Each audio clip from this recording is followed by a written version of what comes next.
matur sembah nuwun. Iki akeh nawala ingkang duwideng ana ing pangkon, Mak.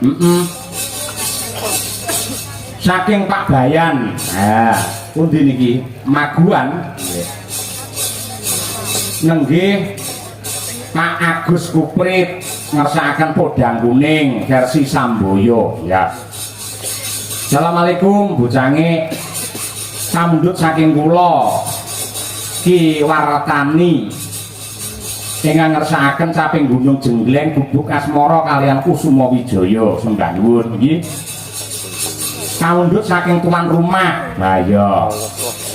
Saking Mbah Wo Sukorami nggih Pak leres nggih Mbah Wo Sukorami ngersakaken caping gunung kalian Gerajakan Banyuwangi Lewung. Wah ya.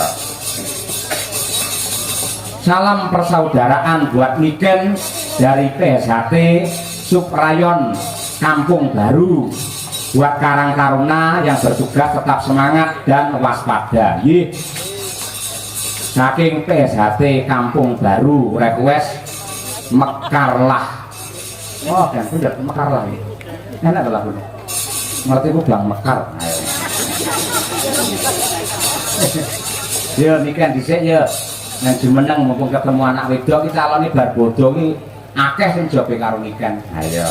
Malah tekan Boyolali tekan Pekalongan karo nikan. Tur bocah iki bareng dandan prasaja ngangge bayak sinden ngene iki malah ngibarate srengenge saya padang, ibarate rembulan saya indah, ketok aluse, ketok ayune. Ha iya. Ngoblong-ngoblong kaya ngene. Nen jumeneng luwih dhisik Srindri Sanga caping gunung tembangi. Ya. Monggo Mbak Niken. Monggo Mak Margono wis ngenteni.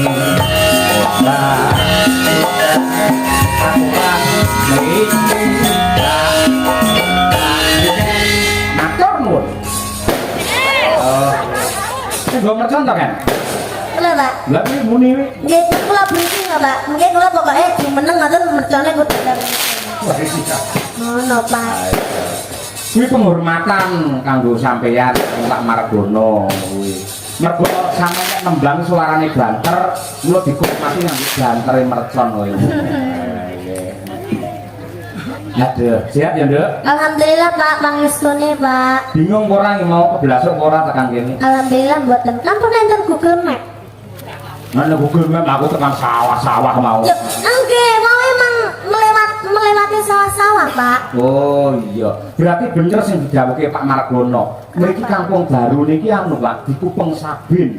Dadi etan kulon lor kidul sawah kabeh. Nggih. Ngono kuwi. Mau nggih sempet munyer-munyer, Pak. Bingung ta kowe ya? Ya mboten, sing bingung sopir kula, sanes kula. Nek kula nggih tinggal menikmati perjalanan aja. Kowe wis tau, Nduk, ngemplok mercon jedhos ngono wis tau. Nggih dereng to, Pak. Lah jenengan apa sampun nate? Wong. Mun ditakoni bingung ora mbok muni bingung sopir kula Pak tau kok mboten. Mok mubeng-mubeng ngomong apa lho. Lah nggih to, Pak. Leres. Ya bener ning ora kudu dimlahakne kaya ngono kuwi. Ya, saya akan hanya menjelaskan toh Pak, ya maaf toh, gitu aja kok salah. Ngene Ya salah. maaf toh Pak. Heeh, ngene salah, ngono salah. Iya. Kowe ngerti ta tembang rewel? Ngerti ta urung kowe. Gimana itu? Ini viral-viral tembang rewel iki wis nek bocah pelem kowe. Sepil. Ngomong terus terang ngono kae lho. Terakhir dadi kae lho ngene iklan terus terang terus lho. Ayo. Marem ya selane Nganjuk. Alhamdulillah Pak, niki wau perjalanan no gremis toh Pak. Terus denger niki wau kula mandek to Jawa, deres Pak. Alhamdulillah saniki pun terang. Mirsani iki lho para penggemarmu semono akeh piye? Nggih, kula alhamdulillah seneng banget Pak.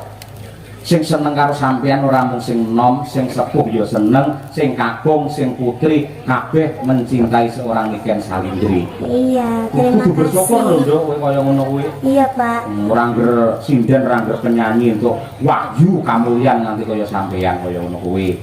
Nggih. Aku ya seneng nang omah sampean saiki wis duwite dilumpukne, nggih usaha, buka apa kuwi jenenge bordir, buka sablon terus duwe apa cetakan. Wah, mantap koyo ngono kuwi. Nggih, Pak, pangestune. Ngono kuwi. Ya nembang saking gunung coba kaya apa.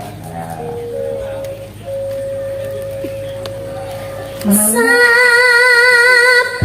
bengi wah, sanku ya jebol-jebol lho.